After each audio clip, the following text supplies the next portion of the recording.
नमस्कार.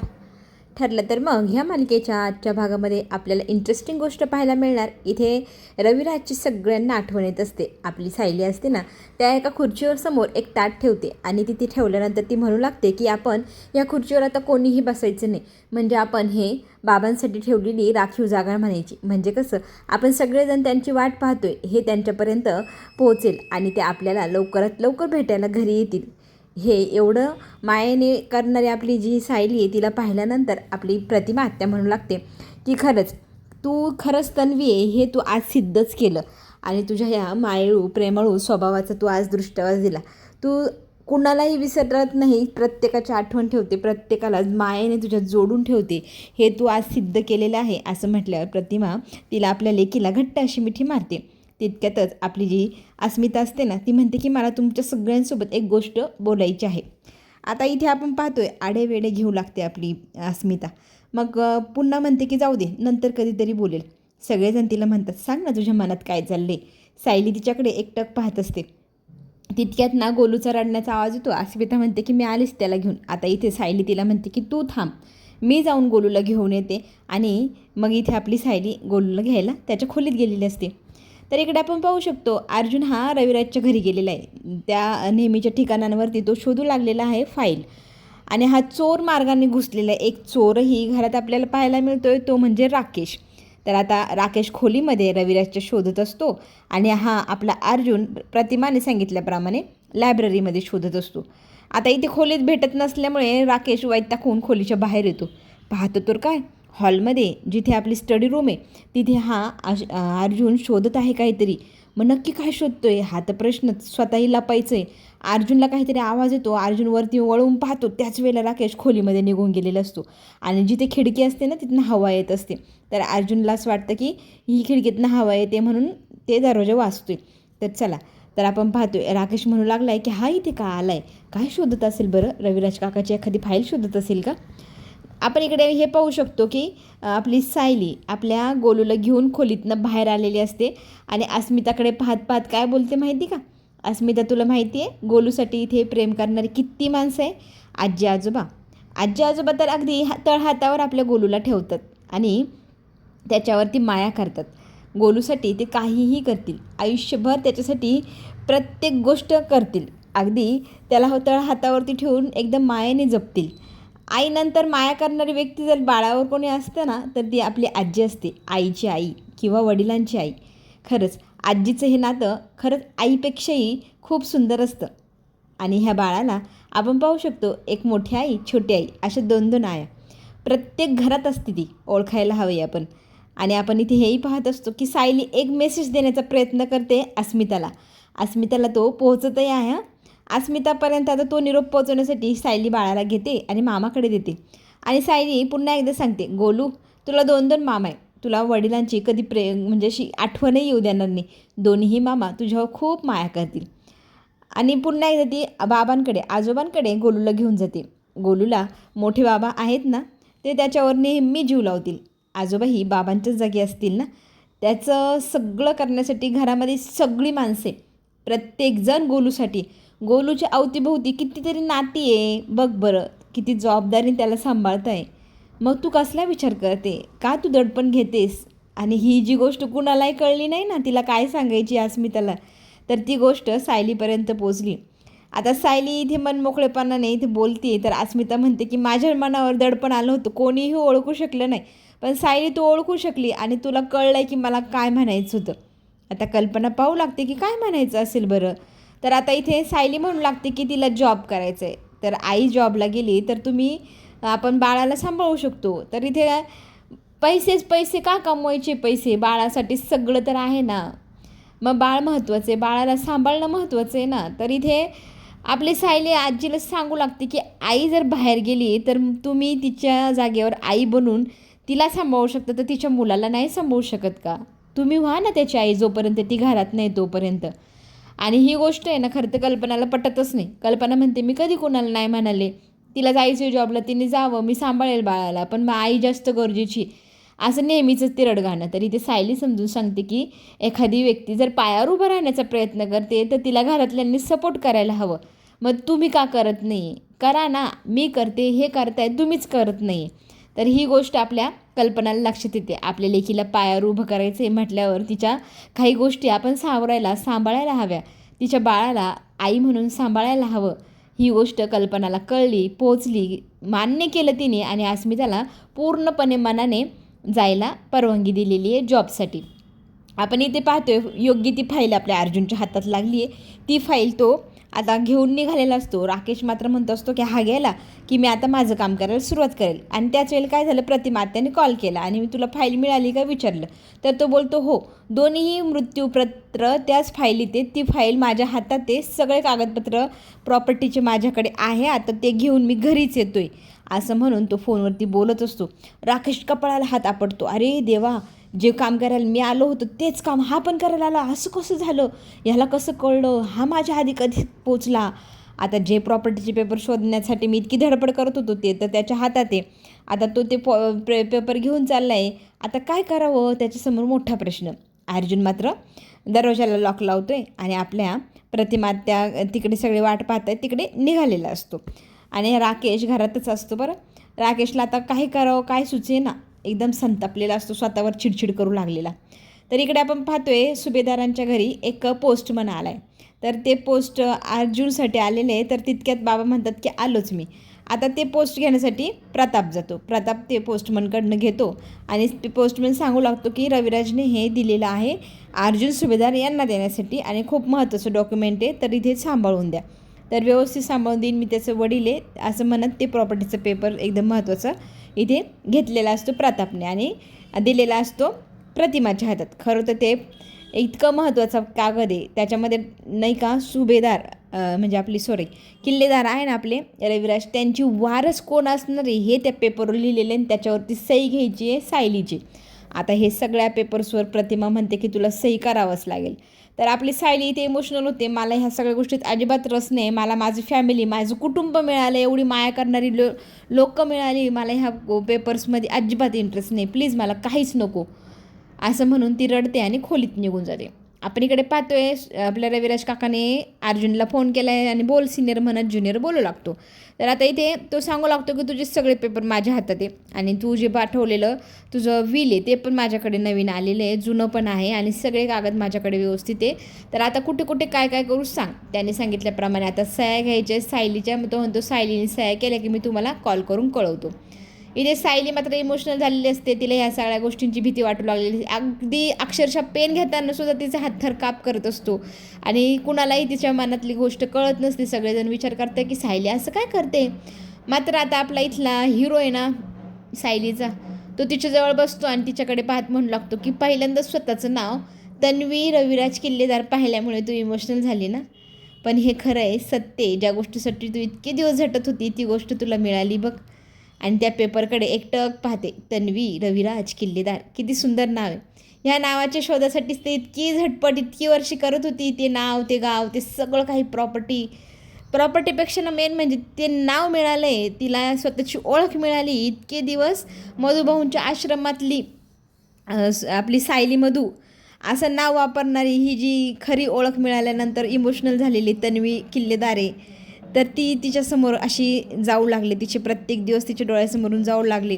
ते सगळं पाहताना ती इमोशनल होते की इतके दिवस ज्या गोष्टीसाठी मी एवढी झुरत होती ती गोष्ट माझ्या हातात आहे, माझ्या समोर आहे आणि आता एक सही करायची आहे. आता पहिल्यांदाच ती तन्वी किल्लेदार अशी सही करणार आहे. ती फार इमोशनल होते आणि त्याच्यावरती आता प्रतिमा म्हणते की माझ्या डोळ्या देखत बाई तू आता सही कर, हे सगळे अधिकार तू तुझ्याकडे घे. आमची फार इच्छा आहे, इतकी वर्ष आम्ही त्याच्यासाठीच तर जगत होतो, ते क्षण आमच्या नशिबी आले. म्हणजे खरं तर सायली तयार नव्हती हे सगळं घ्यायला, पण प्रतिमा म्हणते की आमचं पण काहीतरी मन आहे, आम्हाला आमच्या मुलासाठी काहीतरी मुलीसाठी काहीतरी करावं वाटते, तू आमची वारसदार आहे, तुझ्यासाठीच तर आम्ही इतके दिवस आमचं आयुष्य पणाला लावलं आणि तूच कशी काय नाही म्हणू शकते. नाही म्हणू नको, हे सगळं तुझं आहे, तू घे, तुझ्या स्वाधीन आम्हाला ते करायचं आहे. तर आता इथे सायलीने आईकडे पाहत आणि नवऱ्याकडे पाहत त्या पेपरवरती सह्या केलेल्या असतात आणि इमोशनल होऊन डोळे पुसते. सगळेजण तिला अभिनंदन करतात, टाळ्यांचा गडगंज असं गजर होतो आणि सगळेजण तिला कॉंग्रॅच्युलेट करतात आणि सगळेजण तिचं कौतुक पण करतात की चला फक्त आता एक गोष्ट बाकी, खरं तर रविराजने सही केलेली नाही, त्याच्यामुळे हे काम झालं आहे आपल्याला असं वाटतंय. पण हे पेपर खूप महत्त्वाचे आहे. आत्ता या क्षणालाही जे पेपर जर हरवले, चोरीला गेले, तर एवढी सगळी मेहनत रविराज जी करतोय, अर्जुन जे करतोय, आणि ही स्वप्नाची प्रतिमा पाहते की वारसदार म्हणून सायली व्हावी, ते स्वप्नच राहणार.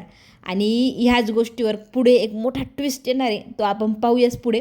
तर आता आपण पाहतोय राकेश आला आहे. राकेश सगळ्यांसोबत बोलतोय आणि म्हणतोय की मला खरंच खूप छान वाटते, खरी वारसदार काकाला मिळाली, आणि माझ्या बाबाने, माझ्या पप्पाने जे केलं ते फारच वाईट आणि दुष्कर्म होतं, एकदम गलिच्छ माझा बाप होता, मला त्या गोष्टीची लाज वाटते, असं म्हणत स्वतःचे गाल झोडत म्हणतो की माझ्या बापाची बाजू घ्यायला नाही पाहिजे, मला खूप वाईट वाटतंय. स्वतःचे गाल झोडत आता रडगाणा करतोय. तर प्रताप त्याला हाताला धरून थांबवतो, राकेश स्वतःला त्रास करून घेऊ नको.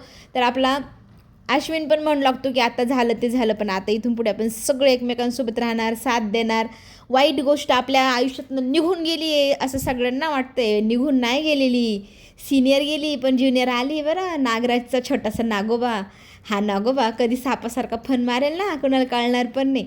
आता हा नागोबाचा छोटासा पिल्लू निघून गेले, तर इथे त्याची आई इमोशनल होते की माझं बाळ किती छान, माझ्या नवऱ्यासारखं माझं पोरगं नाही आहे, माझं नशीब किती थोर. चला, हिचा आता जो गोड गैरसमज आहे, बिचारी किती भोळी आहे गं ही. तर हिला असं वाटतं की माझा मुलगा खूप छान आहे, चांगला आहे, नवऱ्यापेक्षा पण चांगला आहे, माझं आयुष्य पुढे जाऊन याच्या भरोशावर सुंदर होणार आहे. चला, हिचं स्वप्न आता पुढे कसं भंगतंय ते तर पाहायला मिळेलच.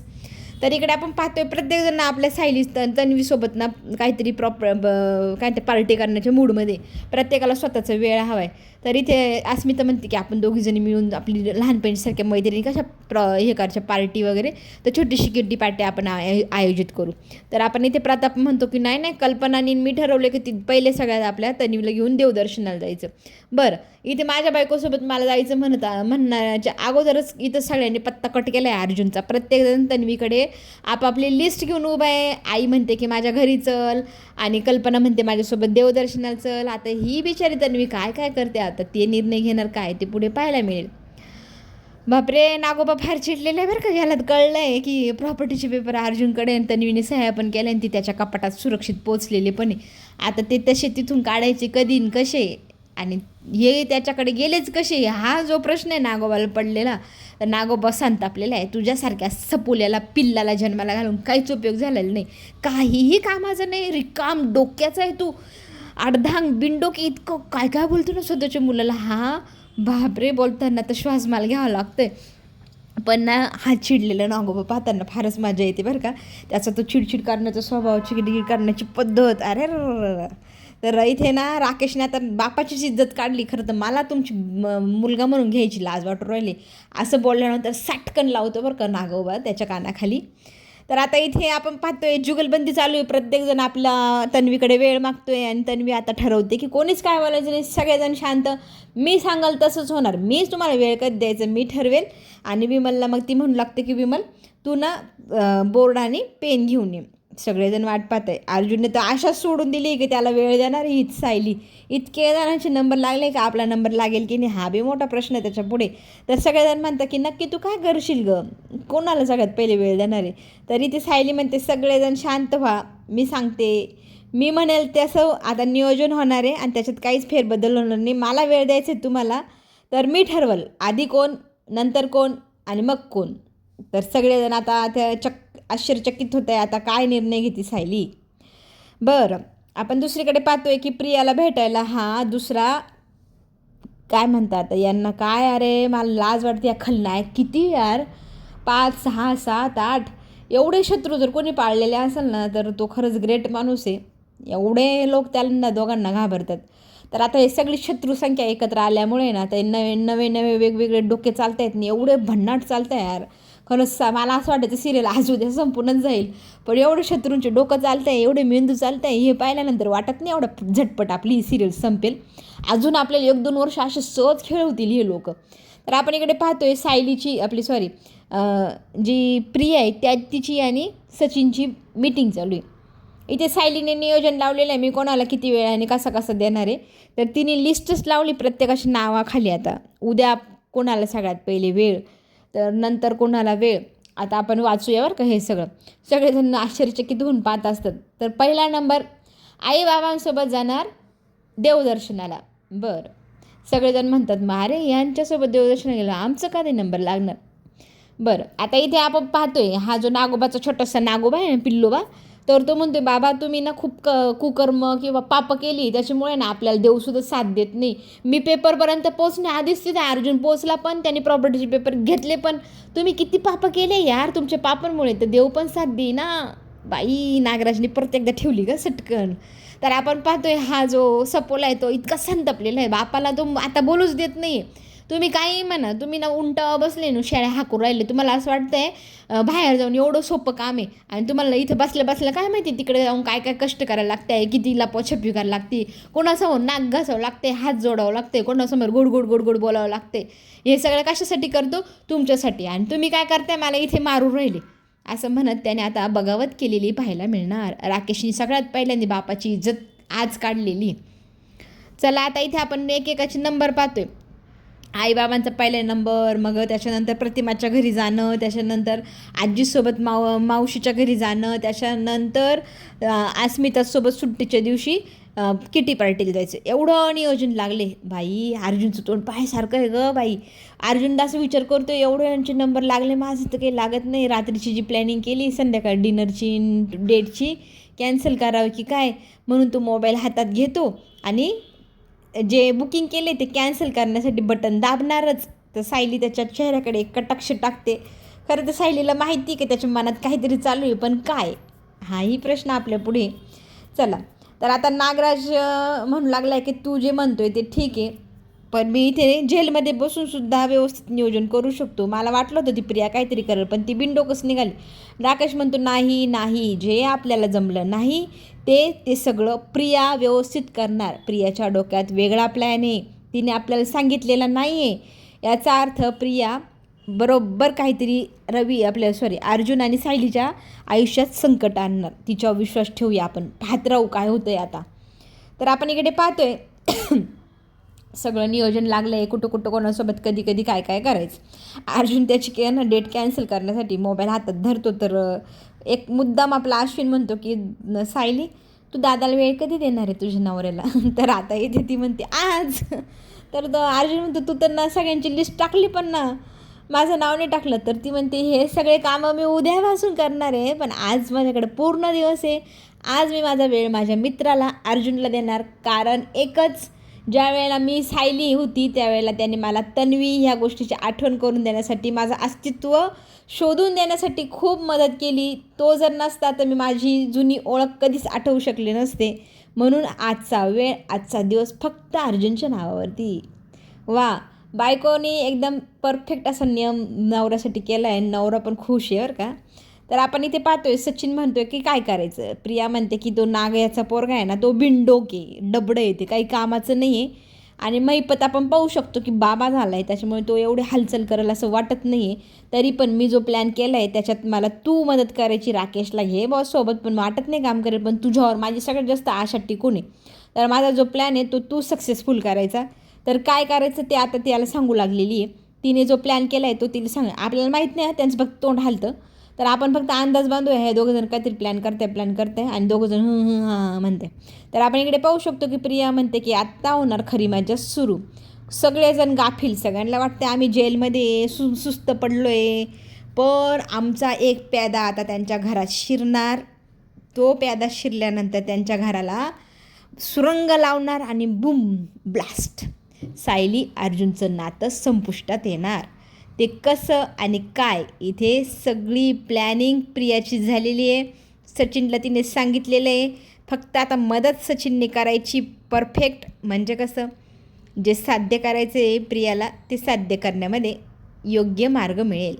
आणि ही जी गोष्ट आहे त्या दोघांनी मिळून ठरवली आणि एकदम दोघं खुश.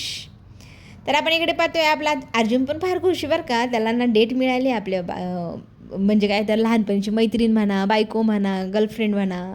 फ्रेंडशिप डे साजरा करायचा त्याला खरं तर तन्वीसोबत.